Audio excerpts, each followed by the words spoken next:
Gimana rekan-rekan semuanya? Mungkin hari ini kunjungan lagi nih Bang ke rutan Kaniki.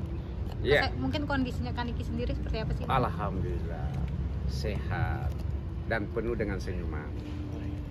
Apa yang dibicarakan mungkin karena?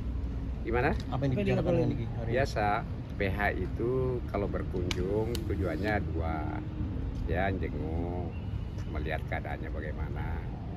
Kemudian ada kemungkinan yang ingin disampaikan, bagusnya ngomong langsung ya, karena di dalam itu kan susah untuk komunikasi.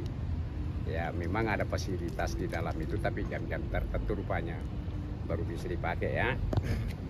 Lebih baik maka pilihannya PH ini kan bebas-bebas saja masuk ya, sudah diatur dalam KUHP seperti itu. Jadi tadinya di dalam ini beliau sehat ya, tidak ada kurang apapun. Nah kemudian terkait diskusi bagaimana perkembangan kasusnya, bagaimana perdataannya, bagaimana bandingnya, hanya sebatas itu saja ya. Sebelum ngomong perkara nih, ini hari Jumat biasanya kan Niki ngadain Jumat berkah, bener gak kan? Oh saya enggak sempat tanya tadi tuh ya, apakah beliau melakukan itu atau tidak ya. Terus Saya tidak sempat. Kondisinya sehat atau gimana mungkin? Oh sangat sehat sekali, beliau sehat. Banyak... Ya mungkin karena happy aja ya, merasa memang tidak bersalah kali ya. Ya karena merasa tidak melakukan perbuatan itu ya happy saja. Saya melihat seperti itu. Bang, ada yang diobrolin nggak Bang tentang huru hara di luar sini Bang, terkait kemarin telepon segala macam? Oh ya, itu tadi juga disampaikan kepada saya bahwa terkait masalah komunikasi video call itu ternyata ramai di luar ya. Sementara Niki juga merasa tidak melakukan kesalahan apapun ya, karena memang beliau ini dalam pesakitan ya, pengawasan. Artinya dia melakukan itu tentu ada yang mengawasi ya. Nah seharusnya orang di luar sana tidak perlu nih kita dibully lah ya. Kalau misalnya memang itu dianggap salah, ada peraturannya, ya udah datang aja ke rutan ini mempertanyakan. Cukup sampai di situ aja sebenarnya, tidak usah digoreng lah ya. Apakah karena beliau ini public figure sehingga yang kontra ini ya, yang memang sengaja mencari-cari kesalahannya ya. Padahal kesalahan itu ada bukan sama dia. Kalau tahu itu dianggap suatu kesalahan ya tentu harus dipertanyakan sama lapasnya. Dan lapasnya juga sudah klarifikasikan bahwa itu adalah fasilitas. Terus salahnya di mana? Nah kemarin kan saya bilang begini, bahwa Nikita itu orang pinter, orang cerdas. Tidak mungkin dia melakukan sesuatu yang bisa mencelakai dirinya atau mencelakai para petugas itu. Ya masuk kalimat saya bahwa tentunya apa yang dilakukan itu seizin dengan pihak yang berwenang. Kenapa diizinkan?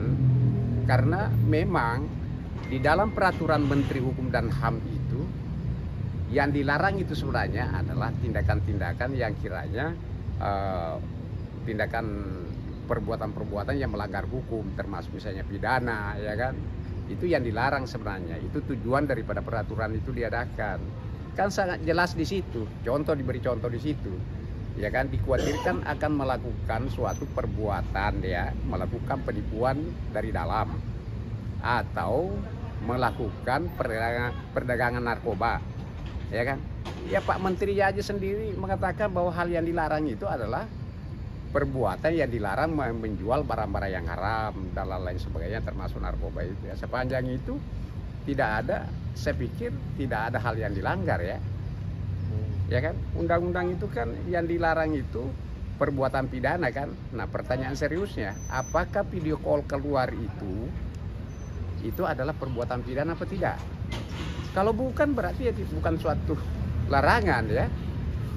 Ya seperti itu kira-kira tanggapannya. Bang, apa nih kita juga sudah bilang kalau dia memang difasilitasi oleh lapas Bang untuk video call, telepon-teleponan, komunikasi keluar. Iya memang. Kalau masalah itu kan sudah pihak Rutam sendiri kan sudah menyampaikan kan bahwa memang ada fasilitas di dalam. Ya, saya pikir bahwa semua rutan di seluruh Indonesia ini pasti ada fasilitas seperti itu. Karena ini terkaitan dengan hak asasi. Mereka yang ditahan ini ada keluarganya di luar, mungkin ada anaknya, mau komunikasi makanya disiapkan. Kalau persoalan ada telepon misalnya dia keluar, ya tentu kan ada dalam pengawasan. Apakah teleponnya itu misalnya itu merupakan suatu pelanggaran ataukah merupakan suatu perbuatan pidana? Sepanjang itu tidak, ya tentu tidak ada hal yang dilanggar. Nah ini kan isunya katanya jualan. Tidak seperti itu. Yang jualan itu Dokter Oki. Pas dia telepon, dia bincang terkait masalah jualan itu, akhirnya orang premi. Seperti itu ya. Bang, tapi ada rasa yang diungkapkan sama Niki gak sih? Bang, saya capek apapun yang saya lakukan, kok kayaknya salah. Iya, Gitu, gitu. ada. Barusan tadi disampaikan. Ya, aku ini bernapas saja katanya salah. Saya bilang, ya itulah risiko public figure seperti itu.